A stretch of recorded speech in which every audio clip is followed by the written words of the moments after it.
Secara definitif persamaan diferensial adalah suatu persamaan, jadi ada kata kuncinya, ada persamaan. Tadi sudah saya singgung sebelumnya. Ya, kata kuncinya dia pasti berupa persamaan. Artinya ada tanda sama dengannya, ya kan? Nah, persamaan. Artinya ada tanda sama dengannya. Terus kemudian yang melibatkan diferensial itu fungsi, dan turunannya. Ya. Turunannya ini karena diferensial ya. Nah, turunannya ini karena itu namanya diferensial. Oke ya. Nanti kita bicarakan lebih detail tentang persamaan diferensial dan turunannya. Oke. Berdasar variabel bebasnya ini kita mengelompokkan ya. Ada persamaan diferensial biasa. Persamaan diferensial biasa bahasa Inggrisnya ini ya. Ordinary differential equation ya. Atau singkatannya ODE ya ini.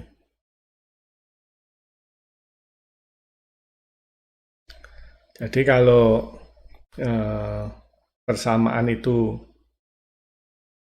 disebut persamaan diferensial biasa jika memiliki sebuah variabel bebas ya. Variabel bebasnya cuma satu ya. Kemudian yang berikutnya adalah persamaan diferensial parsial ya.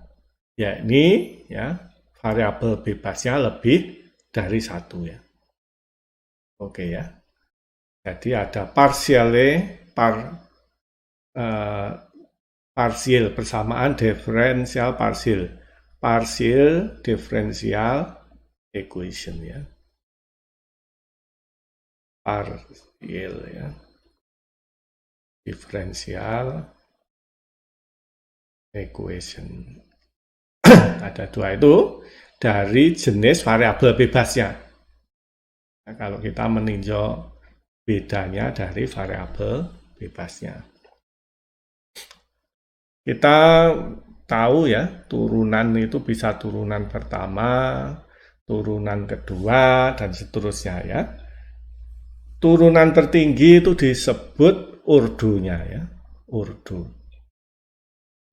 Urdu adalah, sebentar ya,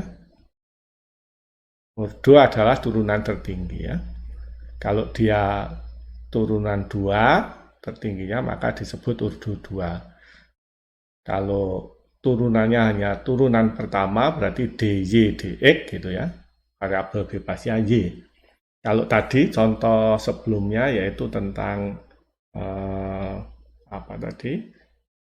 Persamaan Newton ya sebelumnya, hukum kedua Newton tadi kan turunan kedua dari S, variabel bebasnya S, variabel bebasnya T, variabel terikatnya S ya. Kalau lebih dari 2 ya, maka disebut persamaan diferensial urdu tinggi. Urdu tinggi ini lebih dari 2 ya, tetapi jarang. Berdasar pengalaman saya selama ini ya urdu tertinggi 2 ya, meskipun kadang-kadang ada yang memang yang urdu lebih dari 2, tapi sebagian besar memang urdu 2. Oleh karena itu ini dibedakan urdu 1, urdu 2, dan urdu tinggi. Selain itu ya, untuk urdu 2 ya, kita akan dengan mudah memahami urdu tinggi ya kalau kita lebih dulu memiliki pemahaman urdu 2 ya. Oleh karena itu pembagian ini ada yang mengatakan ya, pembagian kenapa dibagi urdu 2 kok tidak urdu 1 langsung urdu tinggi.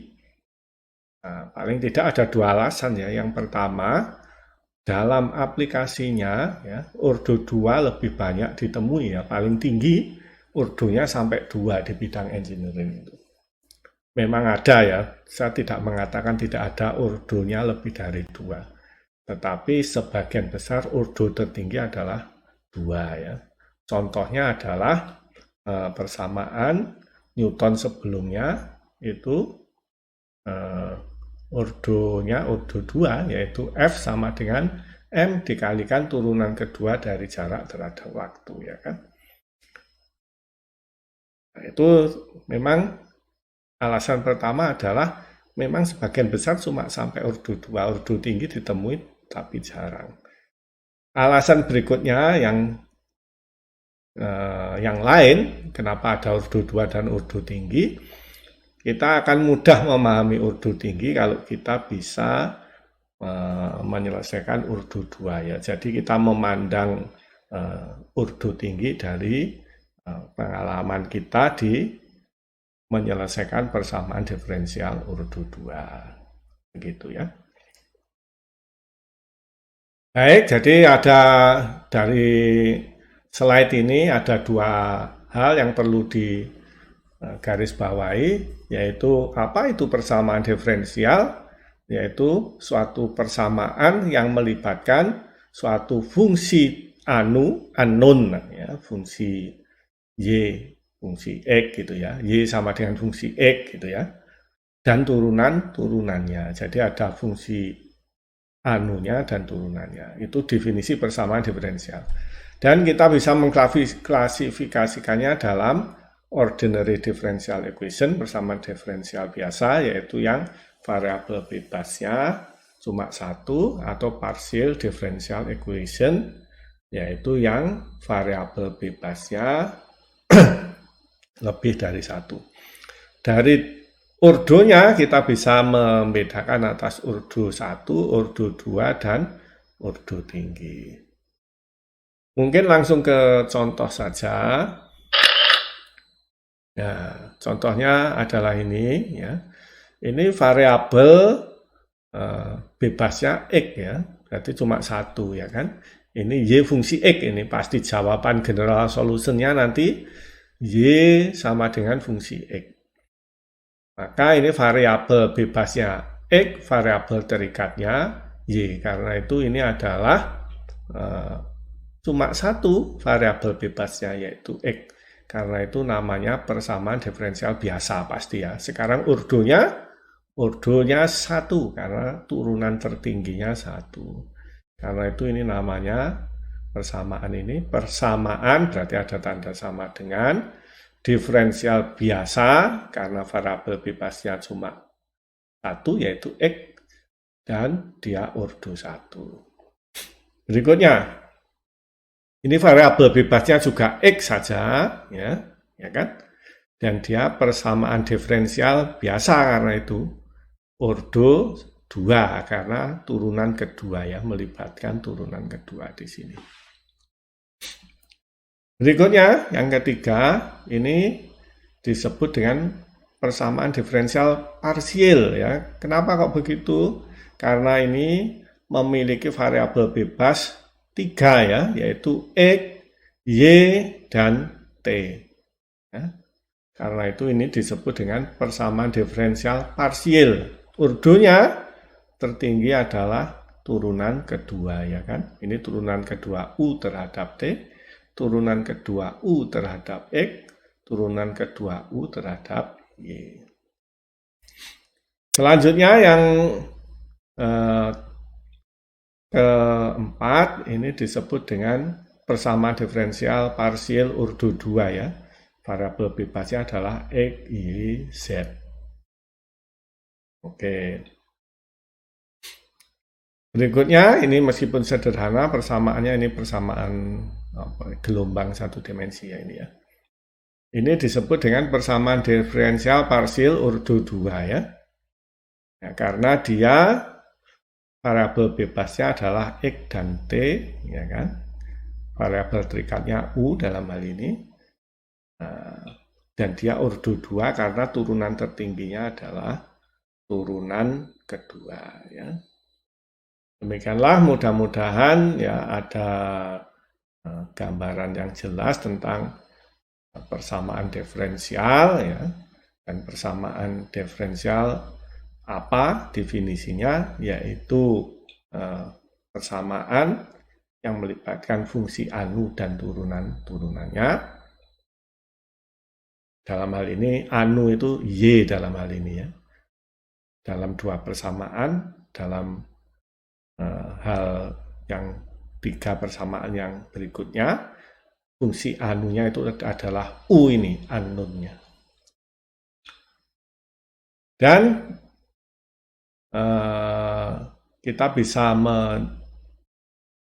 mengklasifikasikan berdasarkan variabel bebasnya, maka dibedakan atas diferensial, persamaan diferensial biasa dan persamaan diferensial parsial.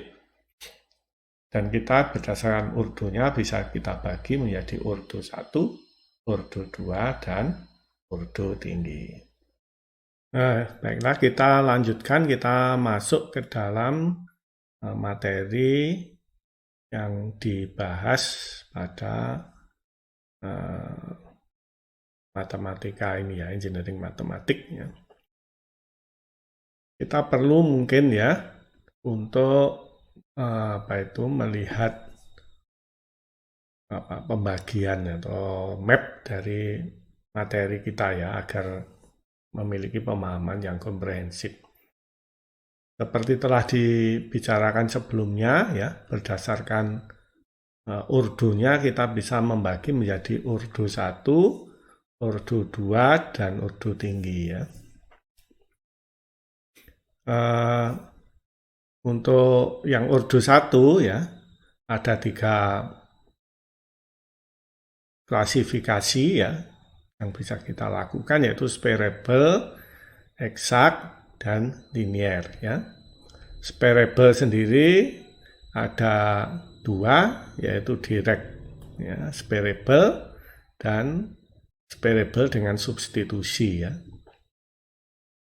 Nah, kemudian substitusi, ada substitusi yang bisa diidentifikasi, yaitu yang sering U sama dengan Y per X, atau U sama dengan X per Y ya.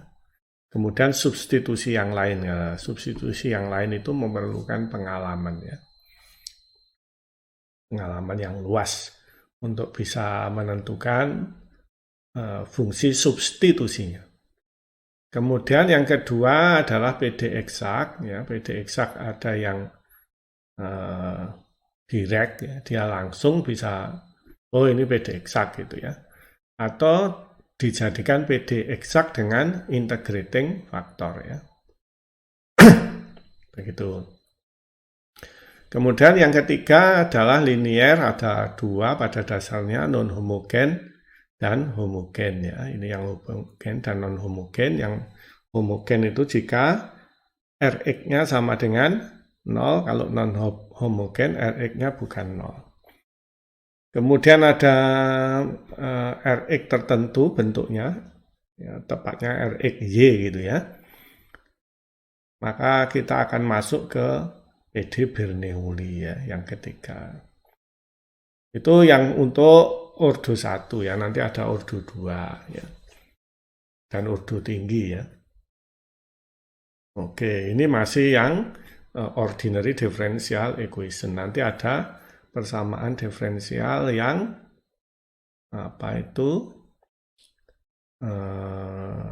parsial ya, persamaan diferensial parsial yang harus ya kita selesaikan dengan cara lain.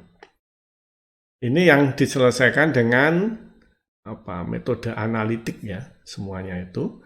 Ada lagi yang tidak bisa diselesaikan dengan analitik, nanti diselesaikan dengan numerik ya. Diselesaikan dengan numerik itu pada dasarnya ada menggunakan power series. Ya, kemudian ada yang menggunakan metode Frobenius ya. Oke. Nanti masing-masing berkembang ya. Yang power series itu contohnya PD Legendre, terus kemudian PD hipergeometrik masuk ke itu ya. Yang metode Frobenius itu Salah satunya yang sering dipakai adalah PD Basel gitu ya. Ya, penyelesaian numerik lainnya contohnya Fourier. Oke, begitu mudah-mudahan dengan klasifikasi ya untuk ordo 1 dulu ya. Nanti ordo 2 setelah ini mahasiswa memiliki ya, gambaran yang baik tentang mapping dari bahan kuliah di engineering matematik gitu ya. Oke. Untuk bisa sparable, jadi ini khusus untuk yang sparable, kita mau masuk ke sparable, mungkin kita harus sedikit merefresh ya, turunan-turunan dari fungsi-fungsi trigonometri di sini, kemudian turunan ya ini hukum-hukum ya, nah, supaya ingat ya bagaimana kita mengintegralkan ya atau mendiferensialkan ya dari suatu fungsi-fungsi sederhana ya. Ini ada yang bukan fungsi trigonometri adalah turunan dari ln X sama dengan super X. Ini rumus ini penting yang atas ini ya. Nah, ini akan membawa ke kita yang namanya metode integration by part ya. Nanti banyak dipakai. Jadi namanya itu adalah integration by part.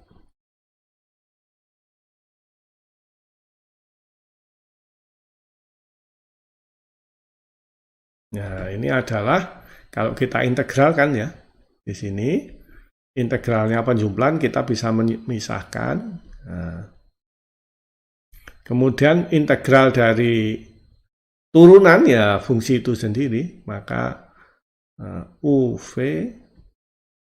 sama dengan integral UdV plus V integral VdU ya.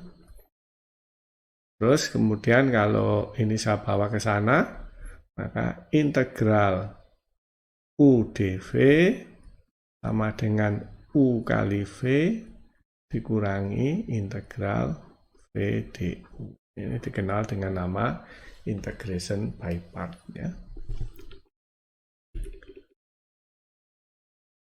Kuncinya apa? Ya, kuncinya persamaan ini membantu jika VdU ya, jika VdU lebih mudah daripada UdV jawabannya ya, maka ya ini akan berguna ya persamaan karena mengalihkan aljabar kan mudah ya. U langsung kalikan dengan V dikurangi integral VdU ya. Ini mohon diingat-ingat ini nanti kita akan sering menggunakan metode integration by part ya. Pada derajat sedikit lebih rendah ini adalah turunan dari pembagi U per V ya.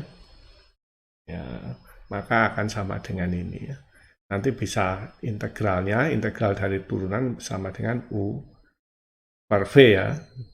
Nah, ini sama dengan integral yang sebelah kanan. Bisa seperti itu. Oke, jadi ini mohon diingat-ingat ya, ini turunannya. Kalau arahnya dibalik ya, dari kiri ke kanan, ya, yang sebelah sana, ya ini bisa letakkan di sebelah kiri tanda sama dengan, maka kita akan sampai ke tabel integral-integral yang ini ya. Mungkin ini mohon mahasiswa merefresh ke kalkulus ya ya ini bukan engineering matematik ya, tapi kalkulus. Ya. Kalkulus ini pelopornya 2 yaitu Newton sama ya Newton yang menemukan hukum Newton itu sama Leibniz ya kalau Anda baca-baca ya. Makanya ada notasi Newton, ada notasi Leibniz. Untuk bisa memahami ini dengan baik ya, dipersilahkan untuk membuka kembali materi kalkulus. Sekarang kita masuk ke materi menyelesaikan persamaan diferensial ya. Kita mulai dari yang paling mudah, yaitu persamaan diferensial yang bisa dipisah ya. Bentuknya ya, ini variabel bebasnya yaitu y ya, dan turunan-turunannya ya, dy di sini dalam hal ini ada dalam satu sisi, yaitu di sebelah kiri sama dengan ya, kemudian variabel ini terikatnya, variabel bebasnya x ada di sebelah kanan sama dengan ya. Tentu saja ya, ini mudah ya, tinggal kita integralkan saja yang sebelah kiri sama dengan. Nah, demikian juga tinggal kita integralkan sebelah kanan sama dengan ya. Jangan lupa integral suatu fungsi ditambah c ya hasilnya. Sebenarnya di sini tambah c, sebelah kanan tambah c, ini pindah ke sana ya. C1 misalnya, ini C2, C1, berarti ini C2 kurang C1 sama dengan C gitu ya. Tidak ditulis pun sebenarnya otomatis seperti itu, tetapi karena ini sering lupa ya, yang ini bagian ini dan penting ya, maka ini kita tulis saja biar nggak lupa ya. Mungkin langsung saja ke contoh soal ya, biar memiliki gambaran yang jelas ya. Kita cari yang separable dan mudah. Untuk contoh ya, ini nomor 2 ya. Nomor 2 ini kalau kita tulis dalam notasi Leibniz biar lebih mudah dioperasikan, sama dengan XY per 2 gitu kan. Nah, kemudian Y, kita pindah ke sana, Y dan 2-nya ini, maka akan menjadi apa itu 2 dy per y sama dengan x dx gitu kan. Nah, ini kalau kita integralkan, yang sebelah kiri sama dengan adalah kita peroleh langsung saja untuk menghemat tempat 2 ln y sama dengan, kalau kita integralkan ya, jadi ini langsung saja kita integralkan misalnya ya, maka integralnya 2 dy per y, 2-nya bisa keluar, integralnya dy per y adalah ln y ya. Oke. Terus kemudian yang ini integralnya x dx adalah x kuadrat per 2 plus ya, jangan lupa ya, c ya. Atau kita bisa menuliskannya ya, ln y sama dengan x kuadrat per 4 ditambah c per 2. Atau kita bisa menuliskannya e pangkat ln y sama dengan y sama dengan e pangkat x kuadrat per 4 ditambah c per 2 sama dengan e pangkat c per 2 dikalikan dengan e pangkat 0,25 x kuadrat ya misalnya. E pangkat c per 2 merupakan suatu konstanta, ya tentu sama dengan k e pangkat 0,25 x kuadrat ya. Itu adalah general solutionnya ya. Kita akan cek apakah dia memenuhi PD soal ya. Ya kita tulis saja. dy dx ya, turunannya ini adalah dikalikan dengan 2 kali 0,25 menjadi 0,5x ya, sama dengan mudah itu K kalikan 0, kali ya ini. K kalikan 0,5 X E pangkat 0,25 X kuadrat ya, atau kalau kita tulis dengan lebih bagus 0,5K X E pangkat 0,25 X kuadrat ya. Sekarang kita cek ke PD soal ya, kita masukkan ke sini, ini kan dy dx ya, ini kan atau ini yang sini ya, dy dx, berarti kita tinggal nuliskan hasilnya 0,5 K X E pangkat 0,25, ini untuk verifikasi ya. dy dx sama dengan X per 2 ya, kemudian kita kalikan Y-nya adalah ini jawabannya, KE pangkat ya kan, kita kalikan dengan KE pangkat 0,25 X kuadrat ya. Tentu saja K-nya kita bisa keluarkan, dibagi 2 sama dengan 0,25 ini, sisanya sama persis ya, artinya sudah kita verifikasi jawabannya ya.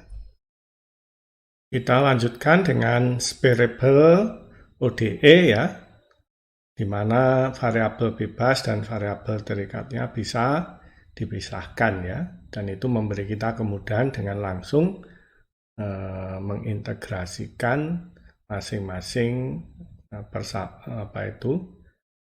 ekspresi dari variabel bebas dan turunannya, dan variabel terikat dengan turunannya gitu ya. Oke, mungkin kita tambahkan contoh lagi ya, yang contoh yang agak lengkap. Nah, yaitu contoh nomor 6 ini ya. Ini ada partial solution nanti pasti ini. Jadi sudah lengkap, nanti ada persamaan matematikanya, nanti diselesaikan, kemudian diverifikasi, dan kita selesaikan juga partial solution ya. Ini menariknya soal ini itu ya. Mungkin kita bisa menulis ulang soal nomor 6 dalam notasi Leibniz ya, yaitu E pangkat X dy dx gitu kan, tadi soalnya sama dengan nanti 2x plus 1 y kuadrat ya. Nanti untuk persamaan ini parsialnya diketahui initial condition y0-nya sama dengan 1/6. Oke. Untuk bisa mengerjakan soal ini ya, ini kita bawa variabel terikatnya ke sebelah kiri tanda sama dengan semua, maka pembilang y kuadrat menjadi penyebut di sini, yaitu dy dibagi y kuadrat sama dengan 2 ya, 2 kalikan X plus 1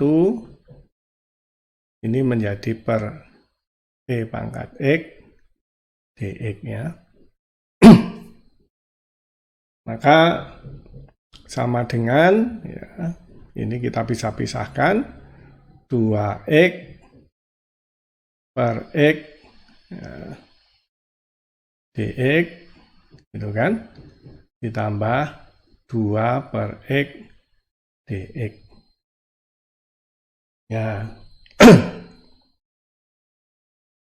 2x e pangkat x, sorry 2x e pangkat x, nah gitu ya.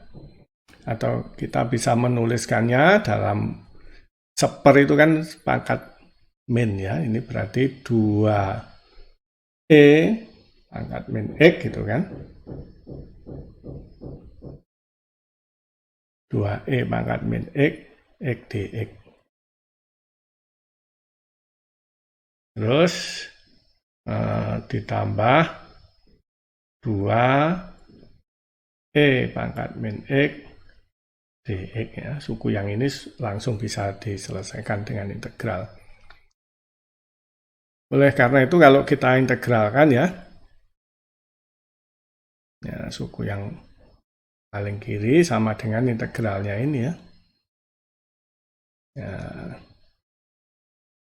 Oke, ya, tentu saja integralnya y pangkat min 2 adalah min seper y ya, atau min y pangkat min 1 ya, atau min seper y ya.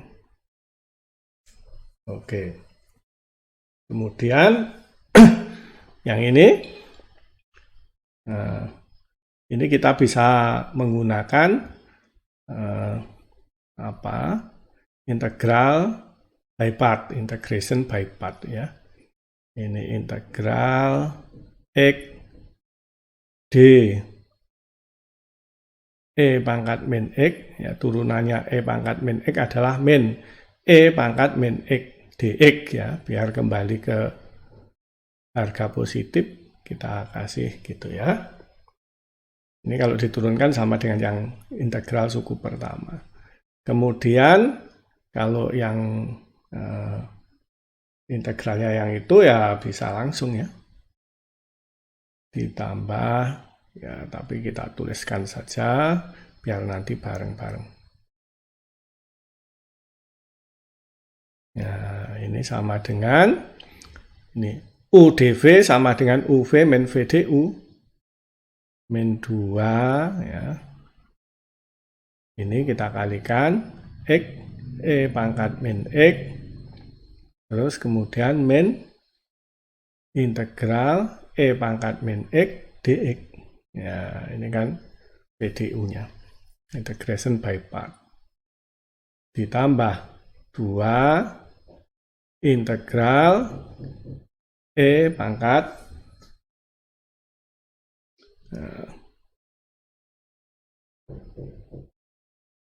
E pangkat min X ya. Oke, maka ya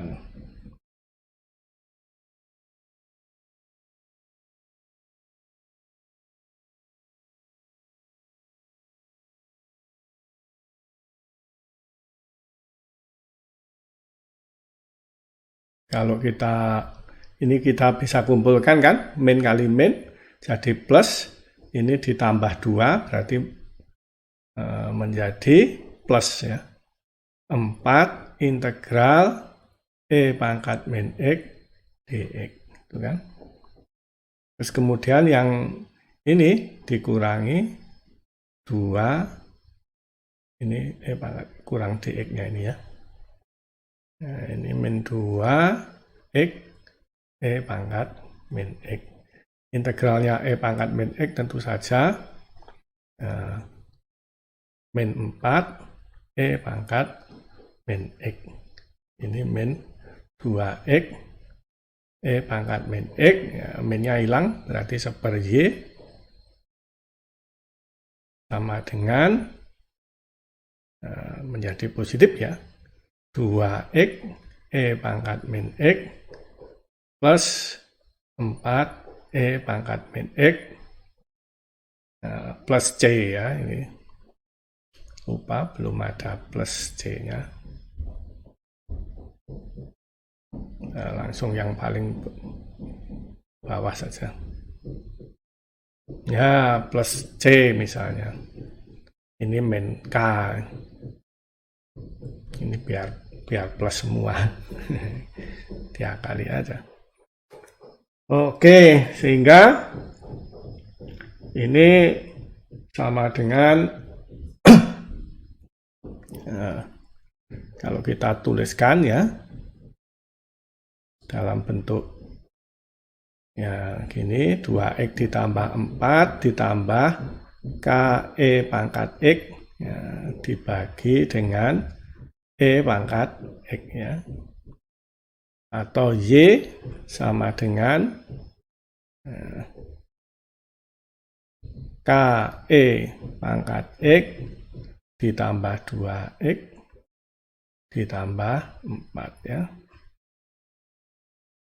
Ini E pangkat X, ini general solutionnya ya. Oke.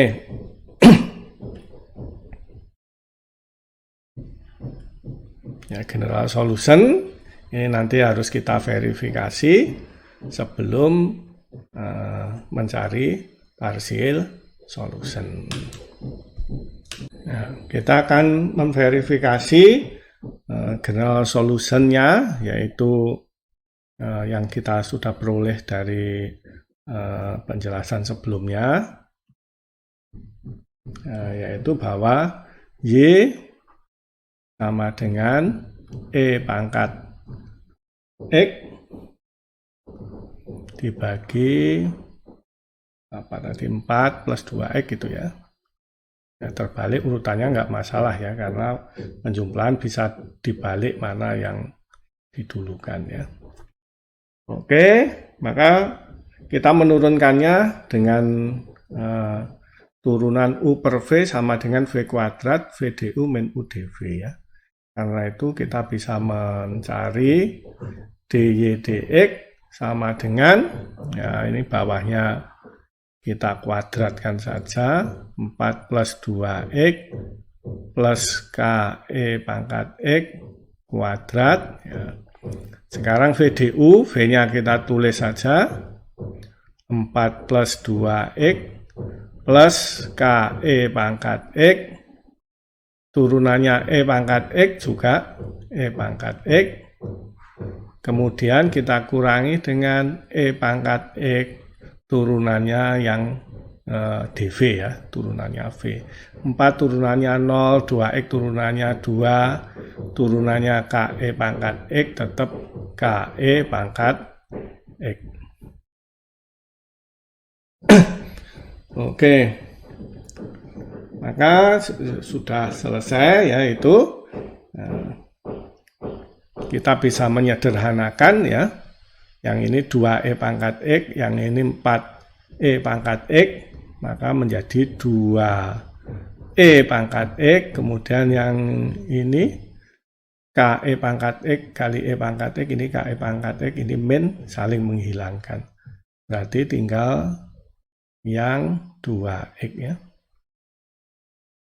E pangkat X ya, dibagi 4 plus 2x plus KE pangkat X kuadrat ya.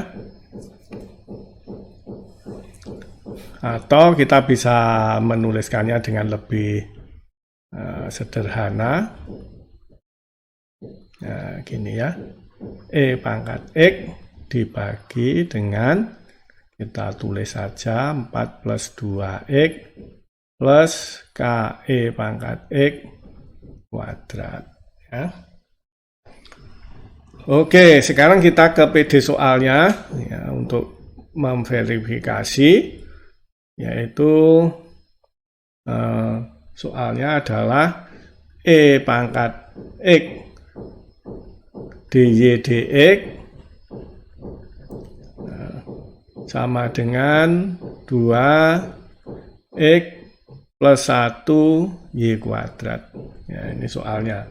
Apakah benar pernyataan ini ya? Kita tinggal memasukkan saja E pangkat X, DY dx-nya kita ganti yang ini. Yang bagian terakhir. Ya, kita ganti dengan 2 tambah 2x E pangkat X dibagi 4 plus 2x plus KE pangkat X kuadrat ya.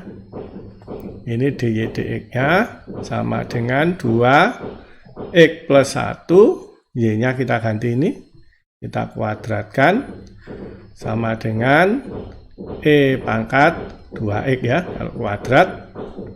Kemudian penyebutnya ya tinggal dikuadratkan saja.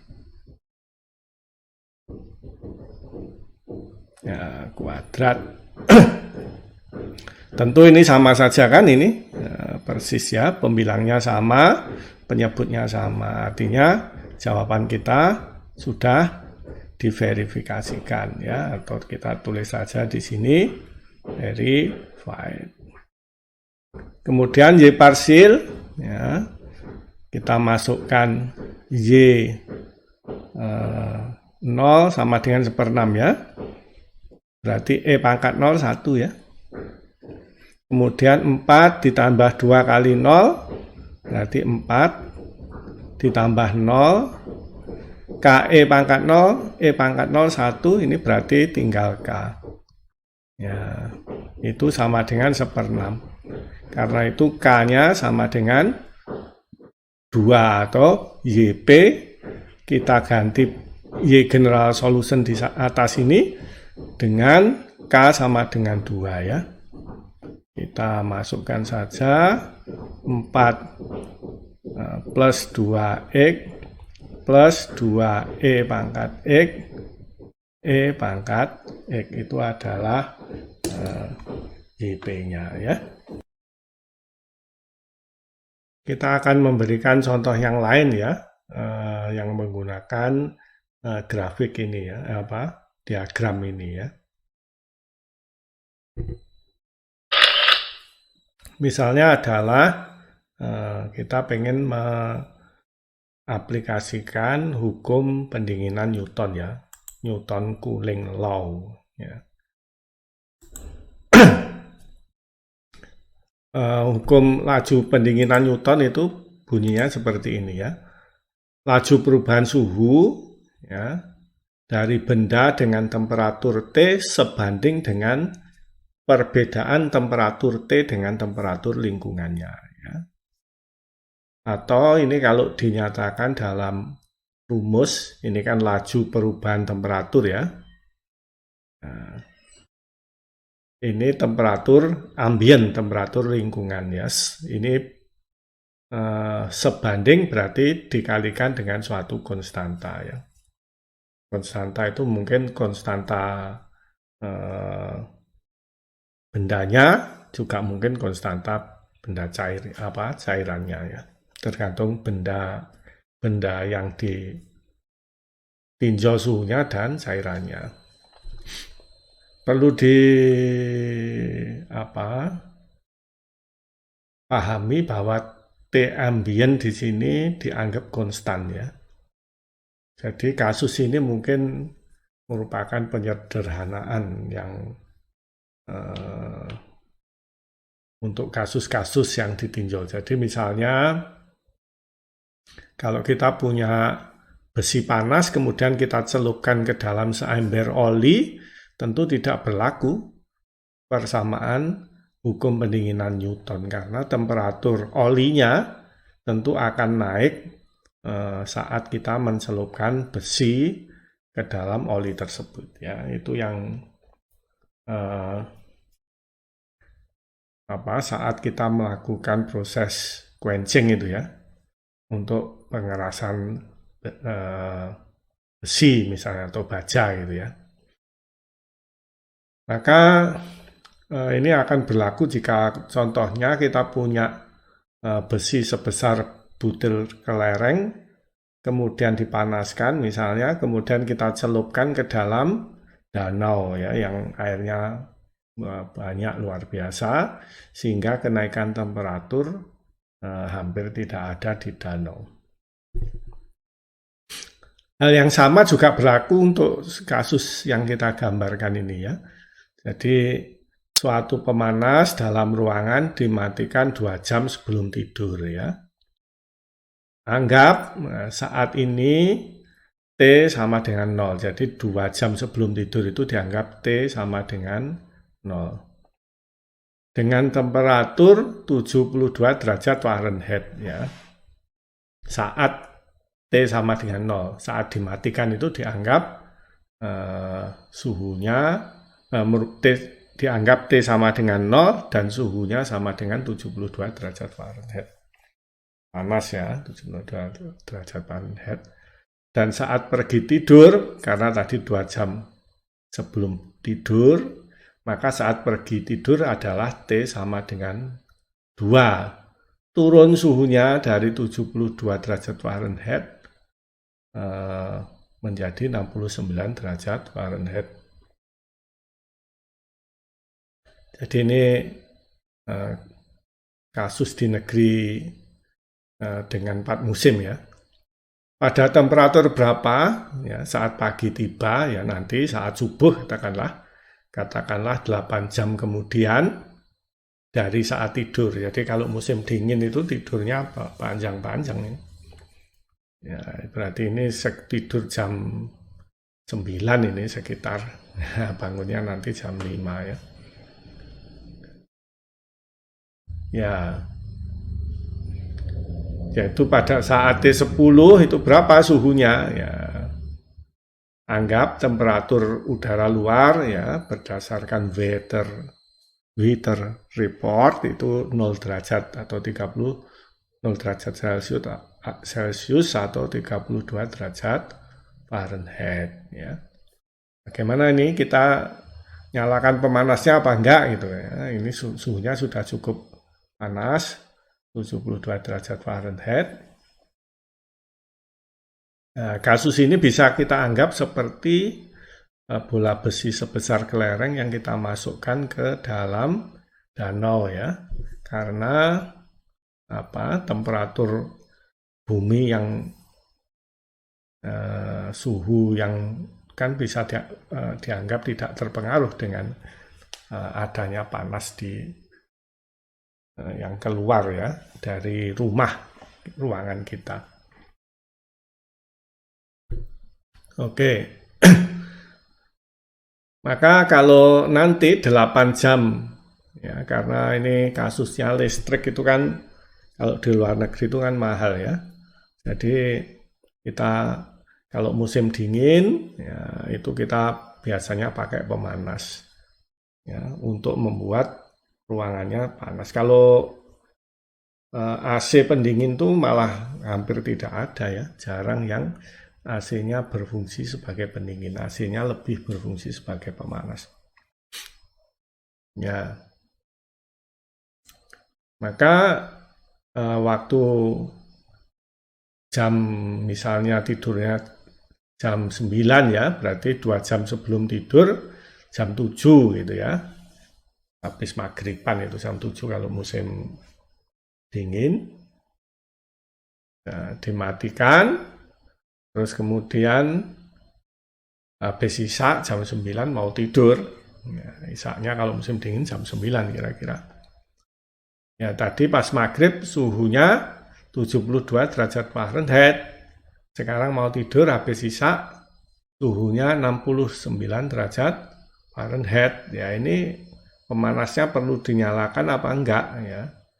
Kalau suhunya nanti jam 5 pas subuh itu tidak terlalu dingin ya sebaiknya nggak usah dinyalakan lagi ya pemanasnya biar menghemat listrik.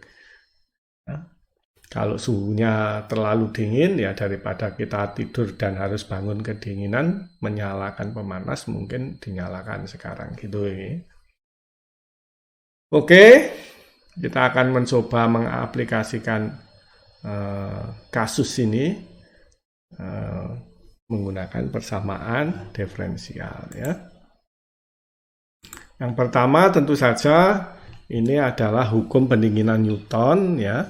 Kemudian TA-nya kita ganti dengan 32 derajat Fahrenheit ya. Ini temperatur udara luar ya.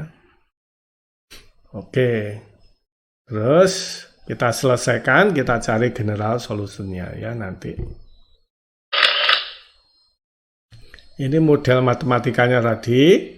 Kemudian kita selesaikan ya. Kita masukkan. Kemudian ini T kecil ini waktu, T besar ini adalah suhu ya.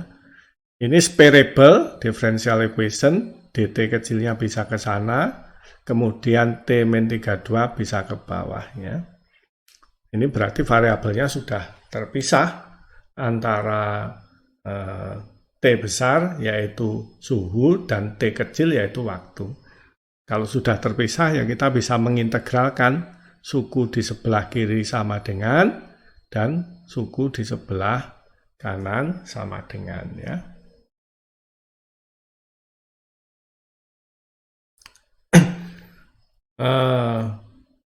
dt ini kita bisa ganti dengan dt-32. Kok bisa begitu ya? Gitu ya. Mungkin ada pertanyaan kok bisa begini.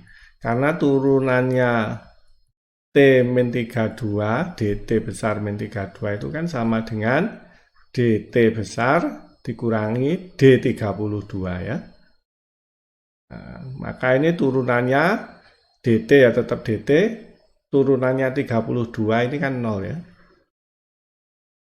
Ya, berarti ini sama dengan dt. Ya kan? Berarti dt besar ini boleh kita ganti dengan yang saya lingkar ini. dt min 32. Penyebutnya tetap pindah ke sini, terus kdt ke sana ya. Kita ingat integral dx per x ya sama dengan ln x kan. Ya, maka ini kalau x-nya kita ganti dengan t min 32, maka menjadi ln t min 32 ya. Terus kemudian integralnya kdt tentu saja kt plus c1 ya, konstanta. Nah, sehingga kita bisa, ya ini mungkin harus saya tulis agak panjang di sini ya. Ini, yang ini. Kok bisa sampai ke kesamaan berikutnya, itu E pangkat ln T min 32 gitu kan, sama dengan E pangkat KT plus C1 ya, sama dengan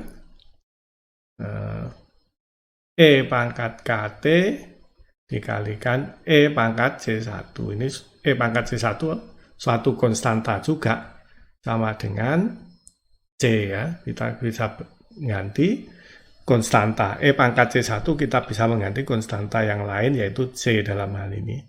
E pangkat KT. Sedangkan E pangkat ln ya sama dengan ini sendiri ya. Sama dengan T min 32. Sehingga ini T min 32 sama dengan C E pangkat KT. Atau kita bisa memindahkan ke sana. T sama dengan 32 CE pangkat KT. Ya. Oke, ini general solutionnya kan.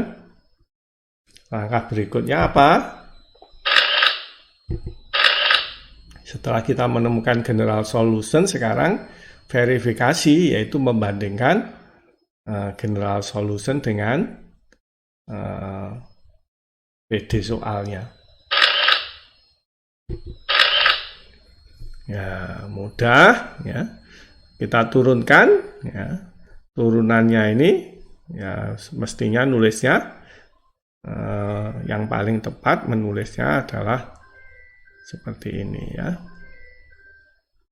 dt sama dengan D kalikan 32 tambah CE pangkat KT.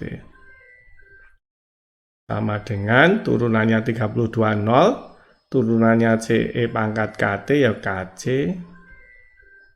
E pangkat KT. Ya. dt kecil. Nah, makanya ini saya pindah ke sana menjadi dt besar per dt kecil sama dengan KCE pangkat KT ya. Oke. Soalnya adalah begini, maka kita masukkan T-nya kita ganti dengan bukan dt per dt kecil, kita ganti dengan KCE pangkat KT ya kan, ini. Terus K, T-nya kita ganti dengan ini. Nah, T sama dengan, bentar ya, K, C, K kalikan T min 32 ya. Ya kan? Ya, T-nya kita ganti dengan 32 plus CE pangkat KT. Ini T-nya ini. Ya, dikurangi 32. Yang 32-nya saling menghilangkan, tinggal CE pangkat KT ya. Tentu benar ini persamaan ini. K, CE pangkat KT sama dengan yang ini kan. Berarti ini sudah verified. Oke. Selanjutnya, kita akan langkah berikutnya adalah mencari penyelesaian khusus ya, particular solution atau particular solution ya. Ada yang menyebutnya partial solution ya. Yaitu apa? T waktu suhunya sama dengan 0, kita tahu sama dengan 72 derajat Fahrenheit ya. Kalau kita masukkan T0 ya, T0 berarti T sama dengan 32 ditambah CE pangkat 0 berarti menjadi 32 plus C ya. 32 plus C ya, itu sama dengan 72 derajat Fahrenheit, sehingga kita tahu C-nya sama dengan 40. Kemudian kita masukkan ke T2, ini mencari partial solution, berarti kalau T-nya sama dengan 2, T kecilnya waktunya, ini sama dengan T sama dengan 32 CE pangkat 2K ya. C-nya kita ganti 40 langsung. 32 ditambah 40, E pangkat 2K sama dengan 69 ya. Nanti dengan manipulasi matematika ya, maka kita akan peroleh ya,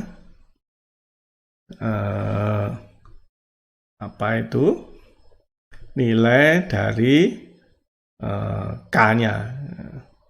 K-nya akan sama dengan ya ini ya. Akhirnya nanti. Nah, maka ini manipulasi matematika biasa ya. Berarti ini 32 kan ke sana, 69 bagi 32 terus 40 ya. Ln E pangkat 2K ya. Mungkin saya harus jabarkan ya biar mudah diikuti. E pangkat 2K sama dengan 69 kurang 32 kurang 40 ya. Kalau kita len kan yang sebelah kiri kan len 2K ya. Len E pangkat 2K kan sama dengan 2K. Sama dengan lennya ini. Len nah, itu. Nah, maka K sama dengan setengah len ini ya. Kalau kita hitung ketemu min 0,03898. Sekarang kita menjawab pertanyaan, perlukah kita menyalakan pemanas saat kita mau tidur? Ya, karena T10 artinya 8 jam setelah tidur ya, akan sama dengan kita masukkan persamaannya 32 ya ini ditambah C-nya 40 ya, ini C-nya. Kemudian E pangkat K-nya adalah min ini, terus T-nya 10 berarti menjadi min 0,3898 ya. Kalau dihitung nanti angkanya adalah 59,09 derajat Fahrenheit. 59,9 itu agak dingin ya. Sekitar berapa? 15 derajat Celcius lah. Tapi 15 derajat Celcius itu malah enak ya untuk tidur. Dengan menarik selimut tebal saja akan terasa nikmat tidurnya dengan 15 derajat Celcius ya. Oke. Berarti kita bisa memutuskan apakah kita perlu menyalakan pemanas apa tidak untuk kasus kita ya. Itu jawabannya. Kita juga bisa menginterpretasikannya dalam bentuk grafik ya. Seperti ini. Waduh, temperaturnya seperti ini. Fungsi temperatur terhadap terhadap waktu ya. Nah, nanti 10 jam itu ada di sini ya. Yang berapa tadi ya? Nah, mungkin kalau tidurnya lebih dari 10 jam, gimana? Waduh, ini hampir 0 derajat ya, berarti perlu dinyalakan. Tapi ya masa orang tidur lebih dari 10 jam? Lebih dari 8 jam ya. Ya, ini adalah profil suhunya ya. Nah, kita lihat bahwa kalau suhunya 0 derajat Celcius di luar, sampai kapanpun ya akan mencapai 0 derajat ya, ini saya rasa ini lebih dari 32. Itu interpretasi yang lain ya. Oke, kalau tidurnya kurang dari 8 jam ya tambah nggak apa-apa ya. Begitu kira-kira, mudah-mudahan dengan gambaran yang kedua ini lebih bisa dipahami lagi tentang bagaimana suatu engineering matematik berperan dalam kehidupan kita, khususnya dalam bidang engineering.